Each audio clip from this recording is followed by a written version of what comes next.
Good morning. Welcome to our class again together. Today we continue our study on the life of Moses. At some point in life, everyone uses an excuse to try to get out of something. Now, what's the worst excuse you've ever used? Perhaps it's like the kid who didn't do his homework one night, so he said the dog ate it when the teacher asked where it was. Maybe it's calling into work sick, and when you really weren't, you're just going to play hooky and said, well, I think I'm going to be sick today. Perhaps you use some of these to avoid responsibility for something. Perhaps I will be rejected. I just don't know that everyone won't just laugh at me and ridicule me behind my back. I'm not very smart. I don't have enough information. If I could just sit in a class for another decade or two, I might be ready. Well, I just can't make any speeches. Don't ask me to teach a class because the people in the class know a lot more than I do. And besides, I'm afraid I'll just get all tangled up in the words and it would just be a disaster. Well, I'm not really qualified. Now, we say this when we have some sort of idea that what qualified really means. We seem to think it means gifted and talented, educated, or have a really fabulous personality. And whatever that is for you, you don't have it. That's how you think. I've had people excuse themselves from sharing their faith by saying, it's not my gift. It's kind of like God sprinkles a certain kind of dust over a baby at birth, and they were behind the door when all that happened. They just didn't get the gift. And whatever it is, Moses knows your pain because he's used all of those. When God came to him to give him the biggest assignment of his life, he wants to beg off by using excuses. Now, all excuses are born of a fear-laced prediction. They're based upon a mental construct of how the future will unfold. And the truth is, it never happens that way. The fear is only in our minds. The bad circumstances are only in our minds, and they were in Moses as well. So let's go to Horeb and stand in Moses' shadow and listen to our own voices as he speaks our words. When we come to Exodus 3, 40 years of silence elapse. Now, we don't know anything that happens during that period of time. We don't know if God speaks to Moses. Text never says yes, never says no. The silence, though, seems to make it think he didn't. We don't know how Moses felt. Perhaps he considered his old life in Egypt as being long gone. He was just going to be a simple shepherd. What he once dreamed of, he would never be. And beyond that, it seems like God has forgotten me and moved on as well. At the very least, I've left the place where God is, and I'm very remote, and so we're very far apart. Have you ever experienced any of those feelings? That God is somewhere else, that the life that you and the dreams that you had can never be fulfilled because you failed once. Because from a human perspective, Moses is a failure, a spectacular one that crashed and burned. He tried his hand at being the deliverer, and all that got him was that he became an exile to a desert where he only had to deal with sheep every day. He failed, and if you fail, we know, at least we say, you're finished. But Moses and us, we miss a very important truth. Before a man is usable, he must be breakable. A man who is so full of himself has to have the cracks exposed to let the ego drain from his soul. Paul knew that because in 2 Corinthians chapter 4 and verse 7 he said, "But we have this treasure in jars of clay to show that the surpassing power belongs to God and not to us." And so in Exodus chapter 3, the right time has come. God has readied the man and the moment, and he has waited for the appropriate time. So in Exodus chapter 3, it tells us that when the Lord said, "I have seen the affliction of my people who are in Egypt. I have heard their cry because of their taskmasters. I know their sufferings, and I have come down to deliver them out of the hand of the Egyptians, and to bring them up out of that land to a land of good and broad land, a land flowing of milk and honey, to the place of the Canaanites, the Hittites, the Amorites, the Perizzites, the Hivites, the Jebusites. And now, behold, the cry of the people of Israel has come up to me, and I have seen the oppression with which the Egyptians oppress them. He's not been absent. He's been present. If you remember in our first lesson, God made a promise to Jacob. If Jacob would go down to Egypt, God said, let me tell you something. I'm going to go down to Egypt with you. And God spoke to Israel in a vision of the night and said, Jacob, Jacob. And he said, here I am. Then he said, I am God, the God of your father. Do not be afraid to go down to Egypt, for there I will make you a great nation. I myself will go down with you to Egypt, and I also will bring you up again.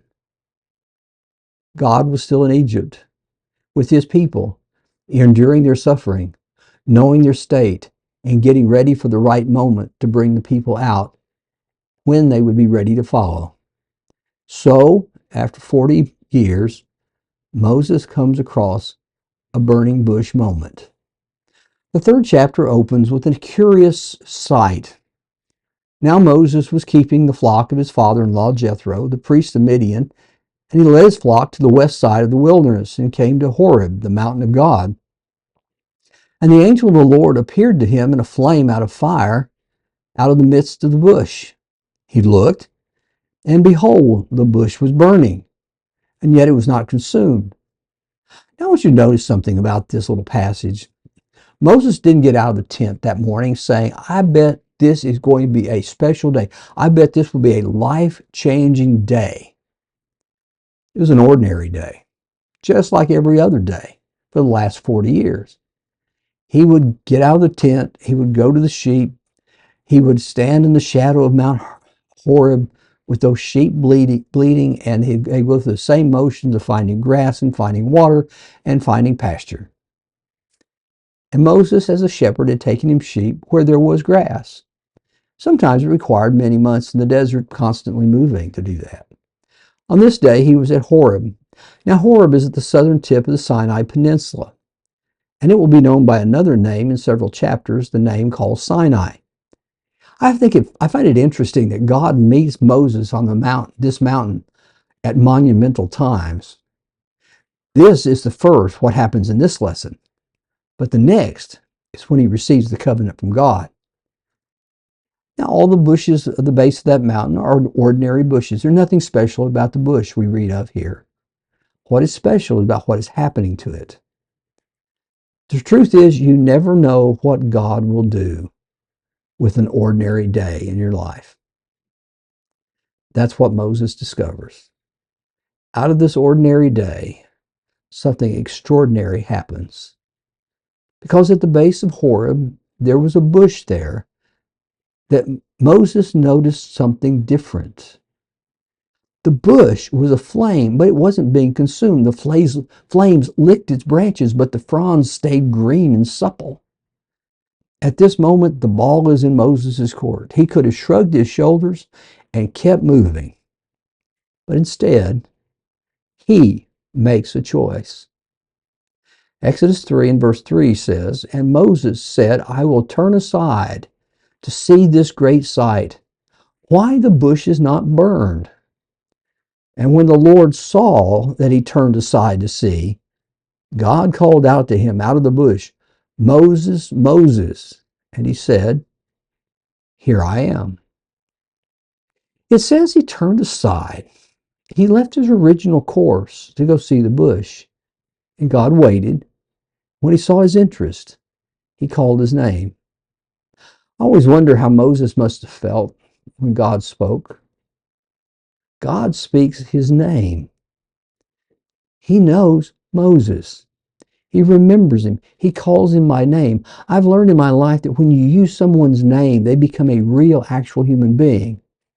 If you show a slide or a picture to someone that says, you see this boy, It's just kind of generic. But if you say, this is Pablo and this is his situation, that becomes a real person at that point. This is a personal moment with God and Moses. I can imagine that Moses must have been awestruck. He didn't really know what to do now. So God gives him instructions. Do not come near. Take the sandals off of your feet, for the place you are standing is holy ground. And he said, I am the God of your father, the God of Abraham, the God of Isaac, the God of Jacob. Moses hid his face, for he was afraid to look at God. He says, take off your sandals because this is a ground of separation. That's what holy means, to separate, to make distinct, to put some sort of chasm or some sort of separation between something, that this is holy, this is not. That's what it means. Here is a very holy place if you take it in the terms of separation. Here is where Moses will be separated from his past failures and his present duties. He would now go forward useful to God. He also says that he is the God of Abraham, Isaac, and Jacob. Now, while we know them as the triumvirate of great patriarchs, they, like Moses, have failed as well. Moses lied about his wife twice to save his skin, and he tried to take over to make God's plan work. Isaac followed his father in deceit when he was threatened, and Jacob was a swindler and a manipulator whose heart had to be changed. If God takes them and makes them great and uses them, he could use Moses and all of his past failures too. So God comes and he gives him a command that frames a mission. Come, I will send you to Pharaoh so that you may bring my people, the children of Israel, out of Egypt. Moses must have said, yeah, no, I tried that once. The Pharaoh has a contract on my head, and that's what I was, but I'm not going to be that anymore. But see, there's something different here. That when you read it and you compare it to some of what has happened, you see a distinct difference being said. If you go back 40 years to how Moses' life unfolded, you read these words in Exodus 2 and 11. One day when Moses had grown up, he went out to his people and looked on their burdens. Before Exodus 3, this was Moses' plan. Moses decided he would go out and he would save the people. He was going to do it on his own, with his will, with his strength, and he would become the savior of this people in bondage and free them from their bondage. But now, he's not going to go on his own volition. God says, I will send you. This is God's plan. This is God's way. He will not serve as Moses the deliverer, but Moses, God's representative. That's what the term I will send. Send means to stand in the place of the one who sent you and speak for him as an authority. He's only going to be the messenger. God will be the originator. But Moses is skittish, and he really doesn't want to accept his commission. And as Moses responds, he starts his speech with the word but. It's a word that indicates resistance is coming. Yes, but. I agree, but not really. He tries to dodge his responsibility by giving various excuses why he's not the right one to do God's bidding. Excuse number one, I'm nobody. But Moses says to God, who am I that I should go to Pharaoh and bring the children of Israel out of Egypt? He said, but I will be with you, and this shall be a sign for you, that I have sent you. When you have brought the people out of Egypt, you shall serve God on this mountain. He says, Moses says, I'm just not very important. I don't have status. I don't have position. I don't power. I gave all of that up when I left Egypt, and I am just a nobody shepherd out here in the desert. Now, God answers him, as he does throughout the passage every time an excuse is made. I will be with you. You're not going alone as you did before. I will be there to help and protect.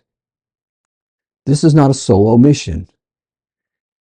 And if you don't really believe that, if you'll just do it, one day you'll stand back on this mountain again, and when you can't accomplish that mission, you need to try this.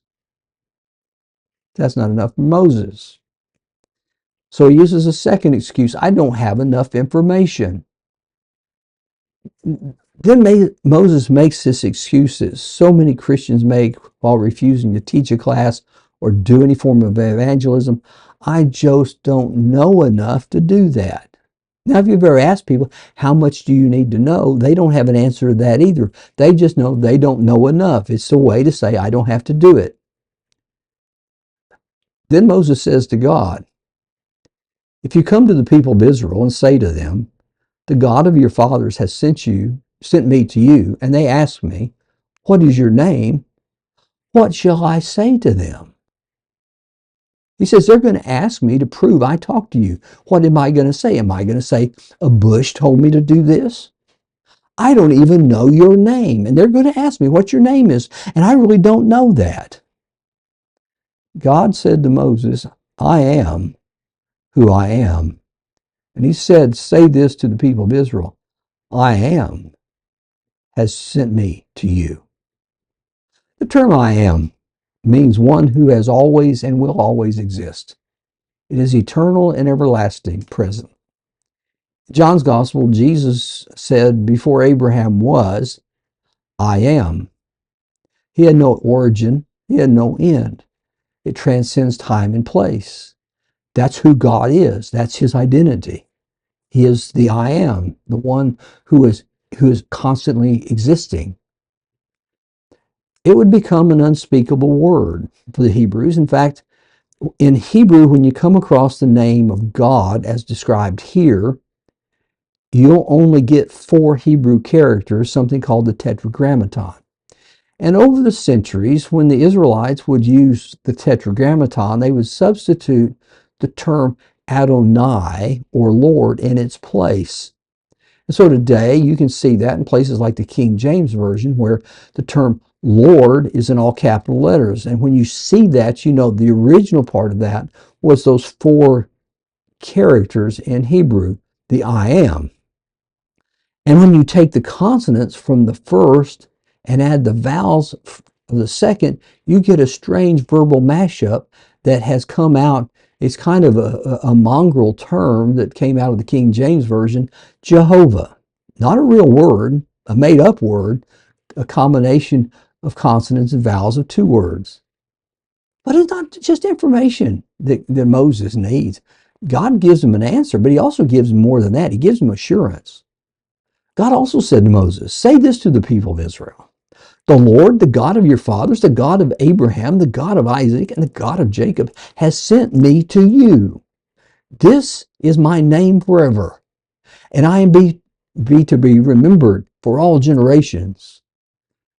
Go and gather the elders of Israel together and say to them, the Lord, the God of your fathers, the God of Abraham and of Isaac and of Jacob has appeared to me, saying, I have observed you and what has been done to you in Egypt, and I promise that I will bring you up out of the affliction of the land to the land of the Canaanites, the Hittites, the Amorites, the Perizzites, the Hivites, and the Jebusites, a land flowing with milk and honey. And they will listen to your voice. And you and the elders of Israel shall go to the king of Egypt and say, the Lord, the God of the Hebrews, has met with us. And now, please let us go 3 days' journey into the wilderness that we may sacrifice to the Lord our God. He promises Moses that the elders will listen to him. It will not happen the way Moses has constructed in his mind, that I go down there and tell them God said to do this and they're going to laugh me out of this. That he says, no, it is not as you imagine. Here's what's going to happen. God will give the right conditions if Moses will only obey him fully. It's an important point. If we just do what God wants us to do, God will create the conditions to make them work. But he also shares with us something else. Pharaoh won't listen to Moses. Now, that's something Moses probably already knew. It was going to take more than Moses. So God makes another promise. You're not going to do the delivering. I will. But I know that the king of Egypt will not let you go unless compelled by a mighty hand. So I will stretch out my hand and strike Egypt with all the wonders that I will do in it.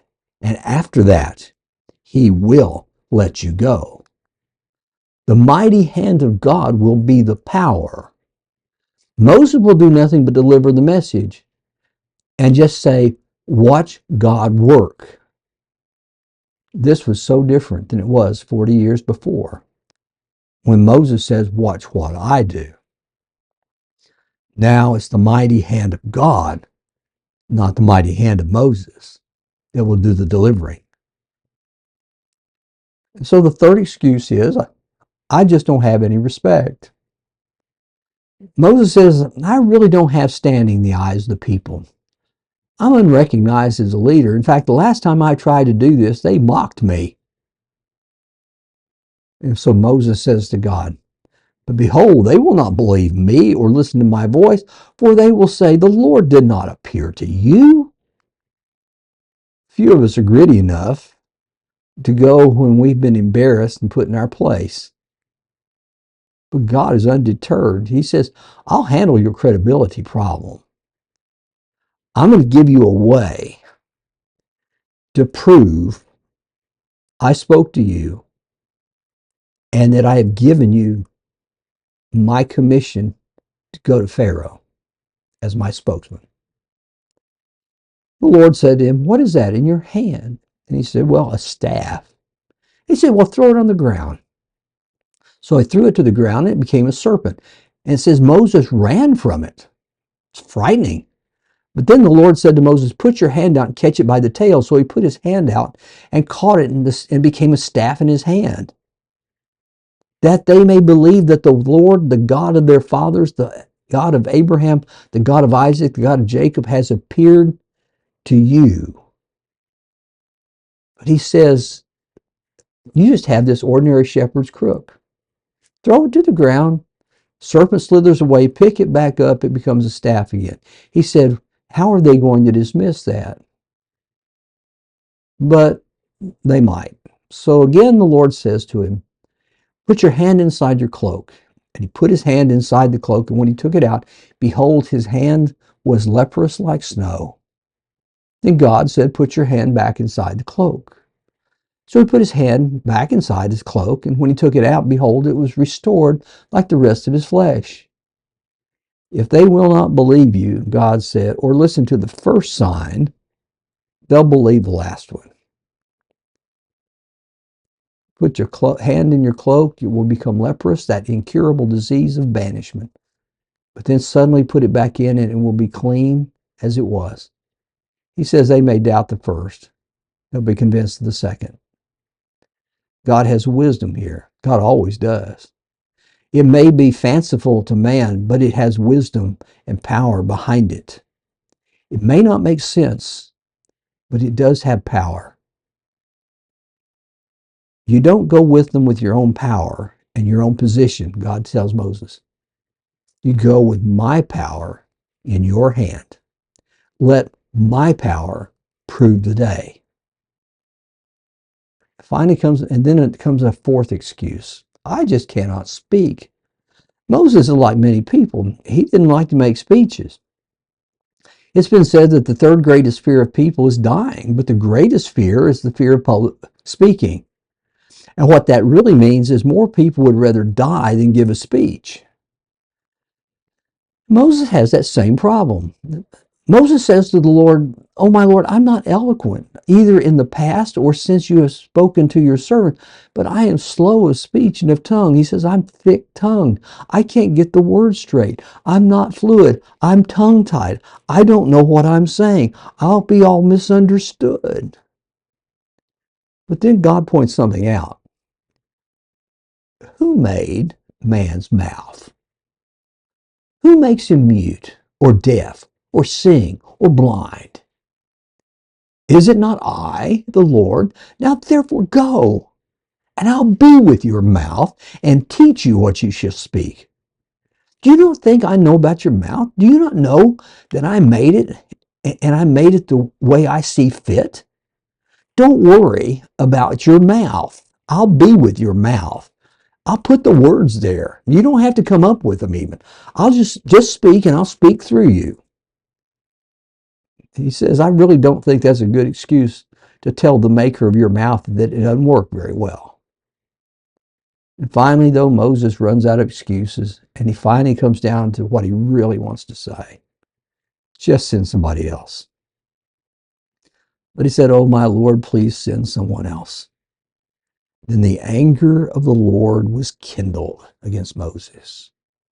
And he said, is there not Aaron, your brother, the Levite? I know that he can speak well, and behold, he's coming out to meet you, and when he sees you, he will be glad in his heart. You shall speak to him and put the words in his mouth, and I will be with your mouth and with his mouth, and will teach both of you what to do. He shall speak for you to the people, and you shall be your mouth. He shall be your mouth, and you shall be as God to him, and take in your hand this staff with which you will do the signs. At that moment, the Lord has answered every excuse. I will be with you. I will give you power. I have given you the information. I will make you receptive. I will put the words in your mouth. I will be with you when you speak.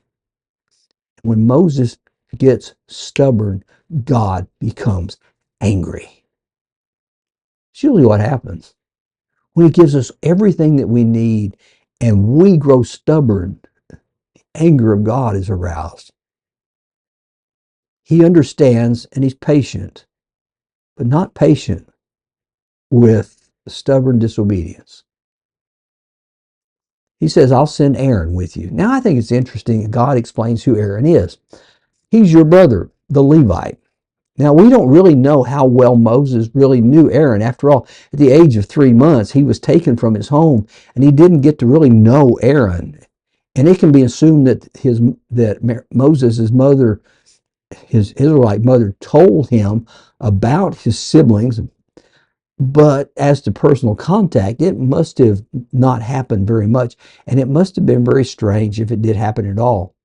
And then when Moses disappears for 40 years, I'm sure they wondered if he was dead. They hadn't heard from him. His mother hadn't seen him. His father hadn't seen him. Perhaps they've even died, and all that's left is Miriam and Aaron. And they always may have wondered what has happened to Moses. And God has already plowed the furrow. He's already on his way. See, God's always working ahead to prepare the moment. He's not waiting for us to say yes. He's preparing the conditions. And he says, and he's looking forward to seeing you again. So don't worry. He can do the talking. You will be to Pharaoh as God, and Aaron will be your prophet. He'll be your mouthpiece. Moses represents God, and it could be entirely possible that it was the protocol of the royal courts that the ambassador would come and be very quiet, but the assistant would make speeches for him. It would not be out of the ordinary for this to happen.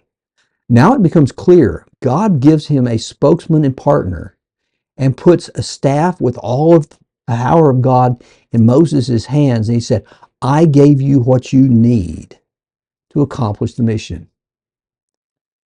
So Moses goes back to Jethro, and he needs the permission of his father-in-law to leave.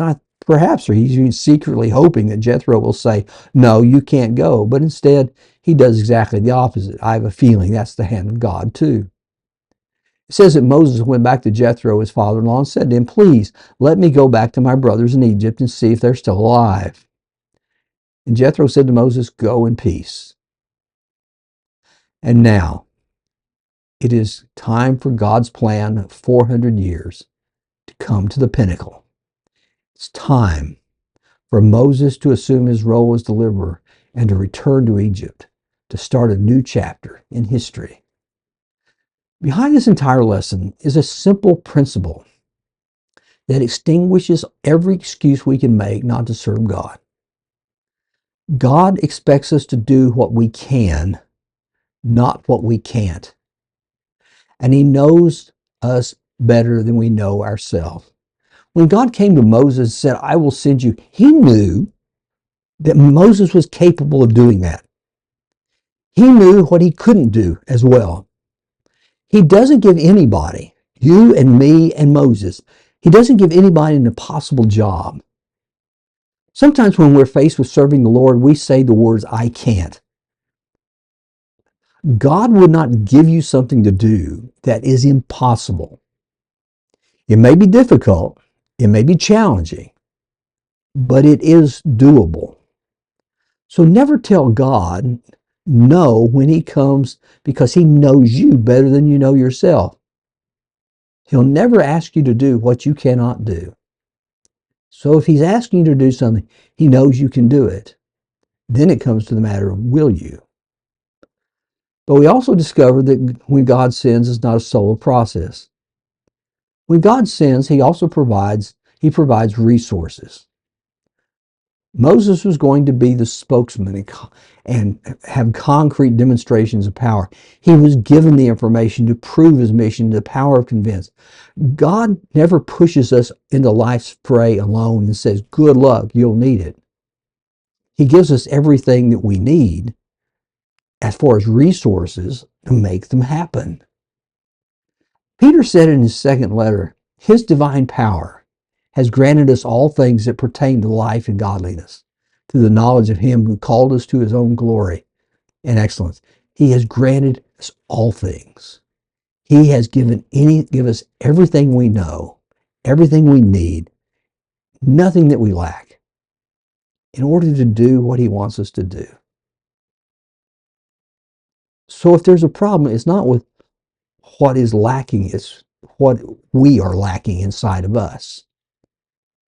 Also, when God sends, He gives a promise. For Moses, God promised him power. He promised him that one day he would stand back on Sinai again. He promised him that the elders would listen to him. Now, for most of Christian living, we have to ask a simple question. Do I trust God enough to obey this? Too many times I fear, and even in my own life, that we embedded in our excuses are really the real reason. We really don't trust God enough to believe His promises. But God will never send us to do anything. God will never allow us to do anything without the promise that He makes to us. And God always keeps His promises, as Scripture continually testifies to. But finally, when God sends, He gives His presence. Moses was not going to go with Egypt alone. Instead, he was going with God's presence. I will be with you, is what He said, as He told Joseph. I'm going to Egypt with you. The mighty arm of God was beside Moses. Most of us don't like doing hard things alone. Someone has said that misery loves company. Now, I don't know if that trope is true or not, but I do know that God stands beside us in every challenge of life. He's there in hospital rooms and surgical suites. He's in college dorm rooms when parents drive away. He's at wedding ceremonies and funerals. God is always there with us. So Moses turns to the west and starts his trek toward Egypt.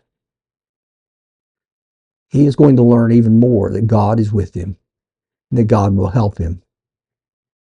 And God does the same for you and I. Do you trust Him enough to make the journey?